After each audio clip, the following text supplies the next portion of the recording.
Hi, welcome to Craig's R2 Building channel on YouTube. I had a YouTube channel that primarily talked about hot spring spas, troubleshooting, use care, operation, chemistry. I started throwing on some videos that pertain to chickens and also some camping videos. And then when it came to droid videos, I thought to myself, I got to start up a whole new channel because I had a few subscribers, and if I started throwing droid videos on there, they would be looking at this going, what? I did not sign up and subscribe for this. So I'm starting a whole new YouTube channel based on droids and droid building and how I made these droids remote controlled, motorized, 2 to 3-legged conversions, and even basic construction. I think on this video I'm going to start with the very first one that I ever built, which is the old blue and white R2. Back in the early days of the R2 Builders Group, which was started in 1999 by Dave Everett, it was on Yahoo Groups, if you remember that.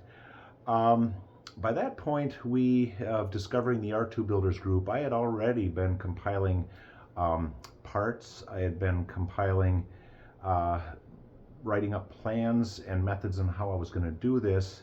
And back in the early days of the R2 Builders Club, we didn't have anything in the realm of, blueprints, measurements, how-tos. It was just a handful of guys saying, hey, this is the route I'm going. This is what I found.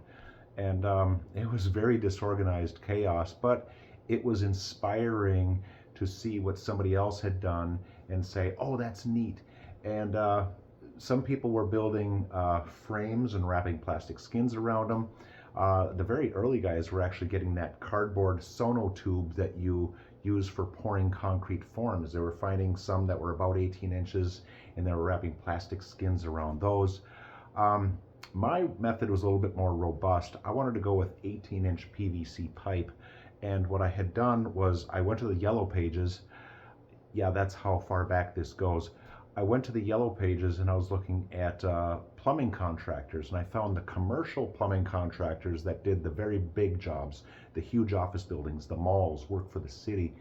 And I found out where they were, and I went there one afternoon because I knew that if you got there in the afternoon, you might actually catch some of the workers coming back to the shop, and you could talk to them rather than just talking to somebody at the office going, oh geez, I don't know. But I had gone in there, and this guy says, can I help you? And I said, yeah, I'm looking for some 18-inch PVC, like a short piece left over from a big job. Do you have something like that in the back? And the guy said, oh yeah, sure, come on back. And we went back, and we found like about a 7-foot length. And I found out later that these large diameter PVC pipes come in 20-foot lengths, and they're like, I forget if they were like $1,000 or about $2,000 a 20-foot length, brand new. And this guy had like a 7-foot cutoff end. And he said, well, I found we have this, 35 bucks sound all right? And I was like, yeah, here's a 5 and a 10 and a 20. Thank you very much.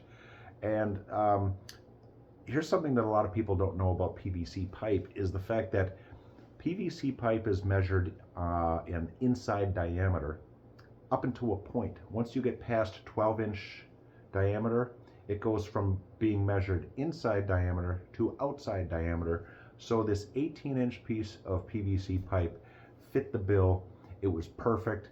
So I had the body / frame done. And then what to do about the dome. I also knew very early on that Weber grills, they make an 18-inch grill and they make a 22-inch grill. And I had come across an 18-inch grill, and I was taking the tape measure to it, and not the lid of the grill, but the bottom of the grill is a perfect, hemisphere. So I thought this might, fit the bill.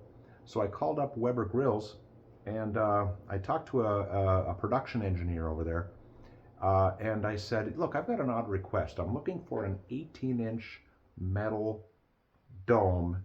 Is it possible for you to take the metal in your manufacturing process, take the metal bowl out of a Weber, the Weber grill assembly line before you roll the edge, before you drill the holes for the vents, before you weld on the leg brackets, before you put the porcelain on, is it possible to pluck a metal bowl out of the assembly line? And the guy says, well, it's not as easy as that, but believe it or not, this is not the first request we've had. We've had people building some sort of parabolic lens for a telescope that have asked this very thing. Says, well, yeah, we can do that. How does $20 sound? So I mailed him a check for $20 in a couple of weeks. I got this Weber grill box in the mail with a steel Weber bowl dome in there. And so right there, I was like, I was well on my way. We found out later in the group that R2's dome is not a true hemisphere. It's actually taller. It's more like egg-shaped.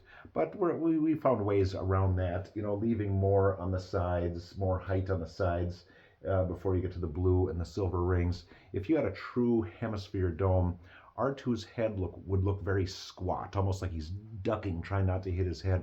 There's something very fundamentally unique about R2 by design, just things you wouldn't even think of.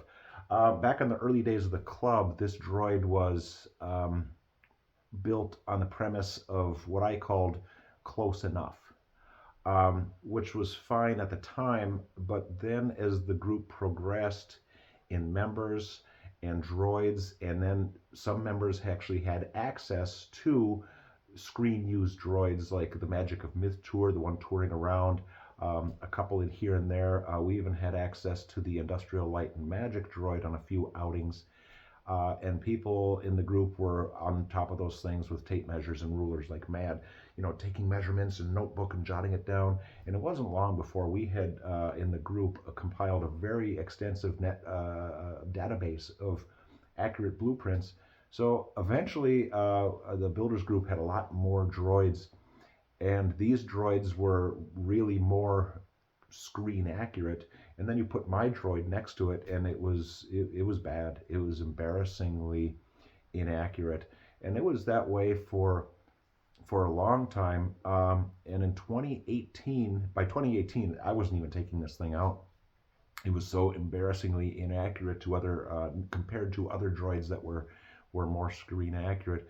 So in 2018, I had taken this droid, I took a deep breath, and I just gutted this thing right down to every bare part, and I took care of a lot of things that were very inaccurate.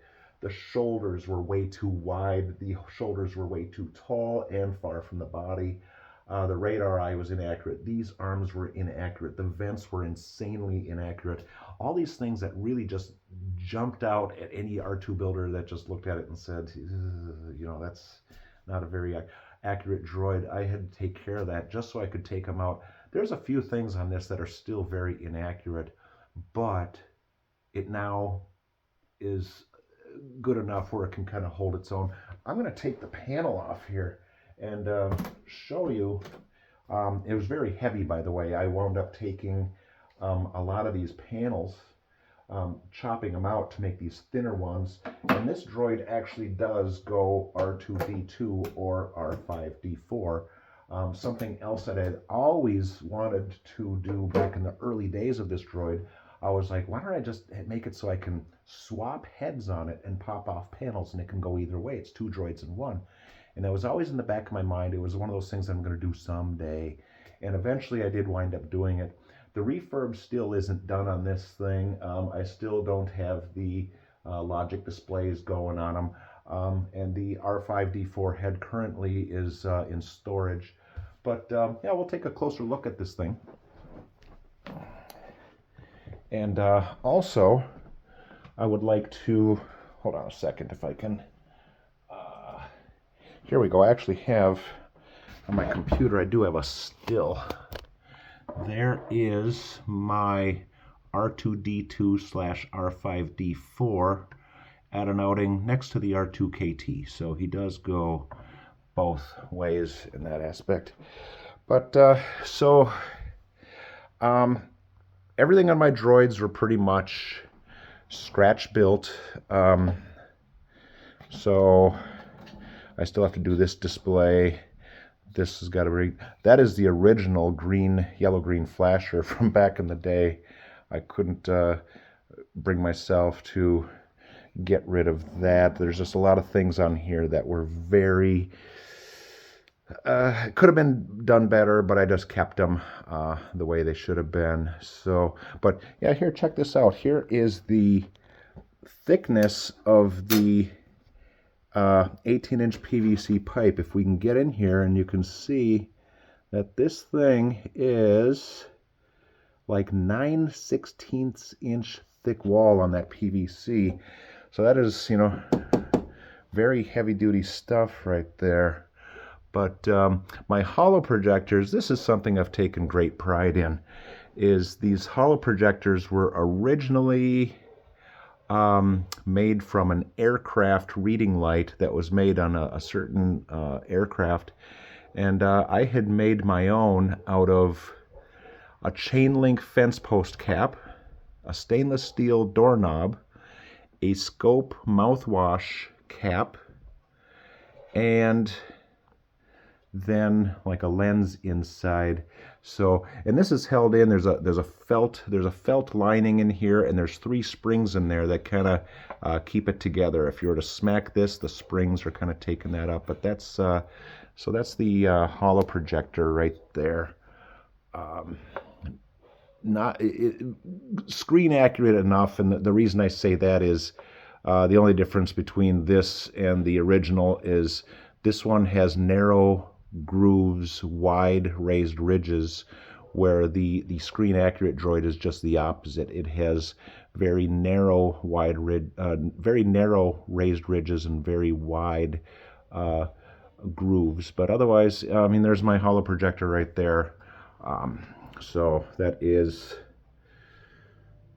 one of the things. Here's another thing that's very inaccurate. Back in the early days of the club, we didn't know that this area right here was supposed to be even width from top to bottom. And you can see on this one, as it leaves the center of the joint, it just gets wider. So, you know, it's stuff like that that we figured out over the years of the club. So this guy, very inaccurate, but